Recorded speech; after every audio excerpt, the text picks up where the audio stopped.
Ever open the cabinet under your kitchen sink and catch a whiff of something foul? Something that smells like a sewer backed up, except nothing's clogged, nothing's leaking, and everything looks perfectly fine. You run the water for a minute, the smell fades, and you forget about it. Then, a week later, it's back, maybe stronger. Here's the thing, that smell isn't random, and it isn't your imagination. There's a reason it keeps coming back, and the culprit is sitting right there under your sink in plain sight. Most homeowners walk right past it every single day and never realize what they're looking at. In this video, I'm going to show you exactly what's going on, why one simple pipe configuration was banned from every modern plumbing code in the country, and how to fix it if you've got one in your house. Stick around to the end, because I'll give you a 10-second test you can do right now to find out if your trap is betraying you. All right, let's talk about what we're dealing with here. Under every sink, every tub, every drain in your house, there's a curved section of pipe called a trap. It's one of the most important things in your entire plumbing system, and understanding how it works is the key to solving this mystery. So let's start with the basics before we get into what goes wrong. Take a look under any sink in your house, and you'll see that curved pipe I'm talking about. It dips down and comes back up, and it holds standing water in that low bend at all times. That little puddle of water sitting inside the curve might not look like much, but I'll tell you, it's doing one of the most critical jobs in your entire home. That standing water is a seal. It's the only barrier, the only thing separating the air inside your house from the sewer system below it. Every drain in your home has one of these traps, and every single one of them is supposed to hold water at all times. Your kitchen sink, your bathroom lavatory, your shower, your floor drains in the basement, all of them. When that seal is intact, sewer gas stays where it belongs, down in the pipe where you'll never smell it. When that seal breaks, and we're going to talk about exactly how that happens, you've got an open highway from the sewer straight into your living space. Now, there are two types of traps you're going to find under sinks in American homes, and they look almost identical to the untrained eye. One of them is perfectly legal and does its job beautifully. The other one was installed in millions of homes, passed inspection for decades, and is now prohibited by every modern plumbing code in the country. Let's talk about the good one first. The legal trap, the one that's up to code, is called a P-trap. You've probably heard that name before. If you look at it from the side, the pipe curves down, comes back up, and then exits horizontally into the wall. That horizontal section heading into the wall is called the trap arm, and it's the key to the whole thing. The reason a P-trap works so well is that horizontal arm connects to a vent somewhere behind the wall, and that vent does something most homeowners never think about. It lets air into the drain system. Now, I know that sounds like a small detail, but it's everything. Think about it this way. You ever try to pour gasoline out of one of those old metal gas cans that only has one hole?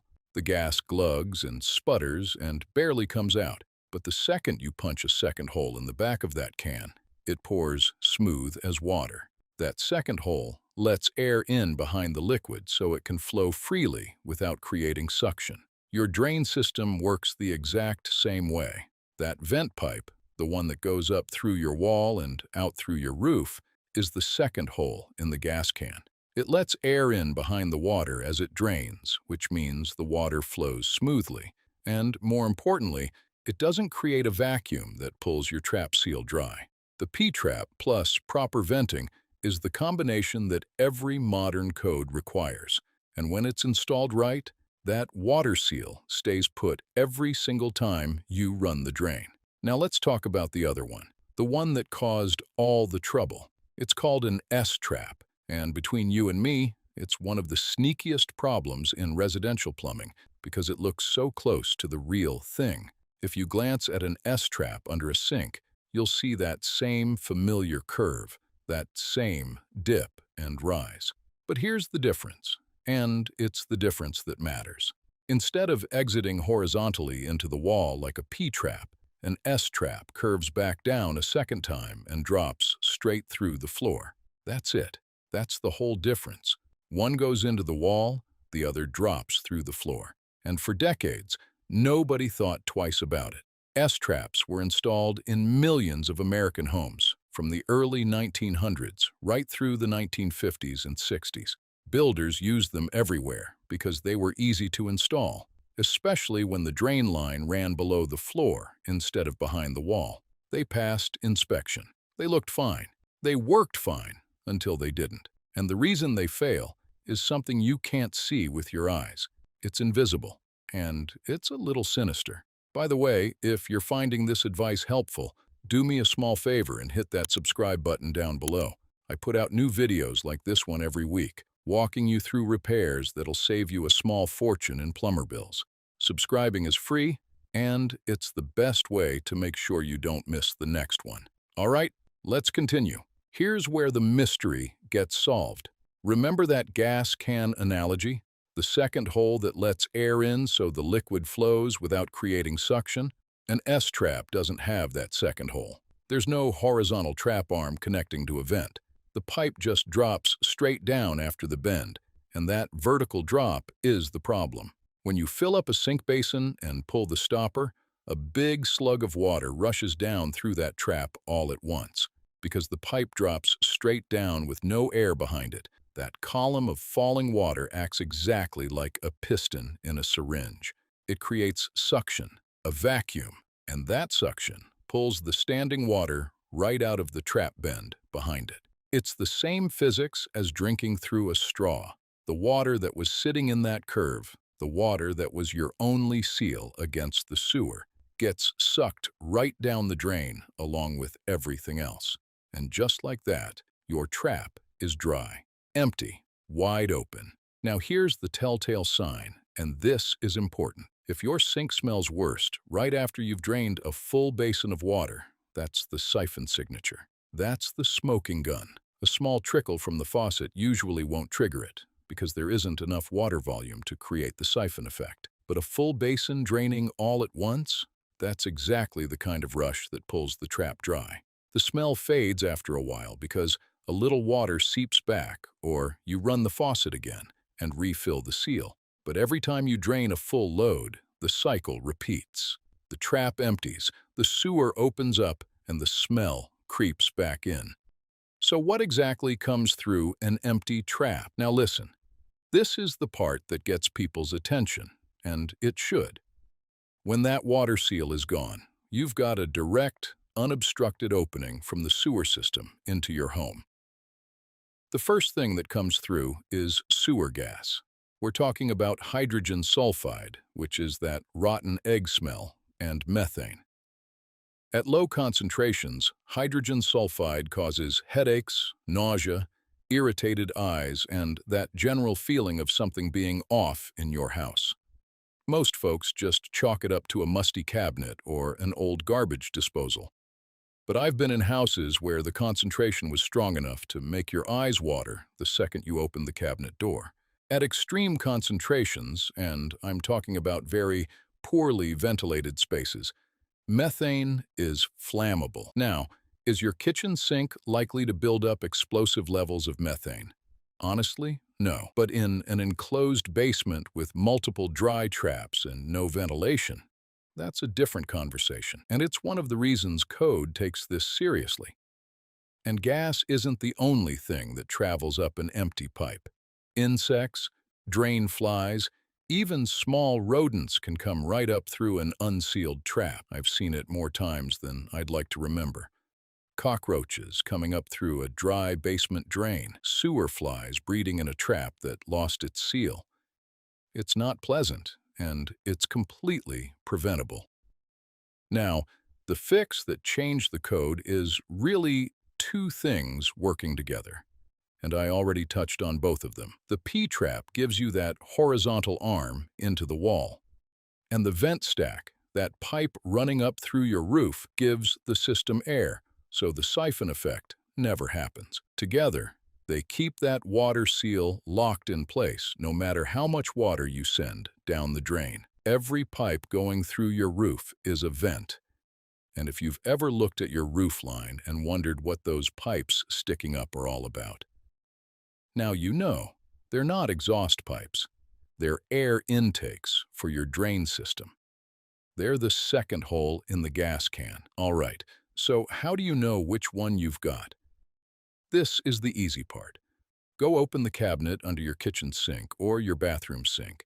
Get down there with a flashlight and look at what happens after the curved part of the trap. If the pipe exits horizontally, going straight back into the wall, you've got a P-trap. You're in good shape. If the pipe curves back down and drops straight through the floor, that's an S-trap, and that's what we've been talking about. Now, if your knees are anything like mine, getting down under a sink cabinet isn't exactly a joy. Take your time, grab a cushion to kneel on, and use that flashlight. Where do S-traps still show up? Pre-1960s homes are the biggest one. My own house was built in 1958, and I can tell you firsthand, I've pulled S-traps out of it over the years.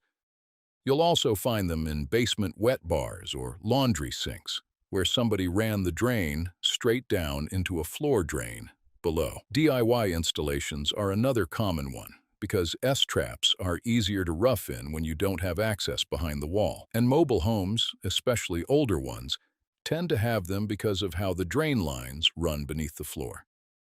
So if you've found an S-trap, what do you do about it? You've got two options, and I'll give you the pros and cons of both. Option one is the gold standard.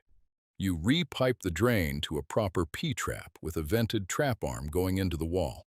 This means opening up the wall behind the sink, tying into the vent stack or adding a new vent line, and running the drain horizontally into the wall instead of down through the floor. I'll be honest with you, this is the kind of job where calling a licensed plumber makes sense for most homeowners. You're dealing with in-wall plumbing, possible structural considerations, and code compliance. A good plumber can knock this out in a few hours, and it's a permanent, code-compliant fix. Option two is the shortcut, and it's a good one for a lot of situations. It's called an air admittance valve, also known by the brand name Studor vent. This is a small mechanical valve that you install on the drain line under the sink, usually right after the trap. It lets air into the system when water drains, which prevents the siphon effect, but it closes when the drain isn't in use, so sewer gas can't escape. They cost between $20 and $40 at any hardware store, and a handy homeowner can install one in about 30 minutes. You cut into the drain line after the trap, add a sanitary T-fitting, and the valve threads right onto the top of the T. Now here's the important note. Air admittance valves are accepted by the International Plumbing Code, and they're legal in most jurisdictions, but not all. Some local codes still don't allow them, or they restrict where you can use them. Before you install one, call your local building department or check your municipal code online. A 5-minute phone call can save you a headache down the road. Let's talk about some common problems and questions you might run into. First, what if the smell is constant, not just after draining? That usually points to a different issue. Maybe a cracked drain line, a failed wax ring on a nearby toilet, or a dry trap on a drain you never use, like a basement floor drain. The siphon smell from an S-trap is intermittent, tied directly to draining water. If it's constant, look elsewhere. Second, what about gurgling sounds? If you hear gurgling when a sink drains, that's air being pulled through the water seal, and it's a warning sign that siphoning is happening or about to happen. That sound means your trap is under stress. Third, what if you've got a slow drain on top of the S-trap issue? A slow drain actually makes the siphon worse because water lingers in the vertical drop longer, increasing suction. Clear the clog first, then address the trap. Fourth, what if the pipe goes into the wall, but you still get the smell? You might have a P-trap with an improper or missing vent. The trap arm might be too long, or the vent connection might be blocked. That's a situation where a plumber with a camera can diagnose what's going on inside the wall. And fifth, if you're not comfortable doing any of this work yourself, that's perfectly fine. A licensed plumber can evaluate your traps, check your venting, and give you a straight answer in one visit. There's no shame in knowing when a job is beyond what you want to tackle. All right, now for that bonus tip I promised you. This is a 10-second test you can do right now at any sink in your house. Fill the basin all the way up to the overflow, then pull the stopper and let it drain completely. As soon as the basin is empty, get down under the sink with your flashlight and look at the trap. Is there still water sitting in the bottom of that curve? If yes, your seal is holding. If the trap is empty or nearly empty, you just watched the siphon in action, and now you know exactly what needs to be fixed. And while you're at it, here's a maintenance habit that'll serve you well. Any drain in your house that doesn't get used regularly, guest bathroom sinks, basement floor drains, utility sinks in the garage, pour a cup of water down them every couple of weeks. That keeps the trap seal fresh. Evaporation can dry out a trap just as easily as siphoning can, and a dry trap is a dry trap no matter what caused it. Uncle Ray used to walk through the house once a month and run every drain for 10 seconds. He called it making the rounds. I still do it to this day. That's how my Uncle Ray taught me, and that's how I'm teaching you. Before you go, if you got something out of this video, do me one last favor and hit that subscribe button.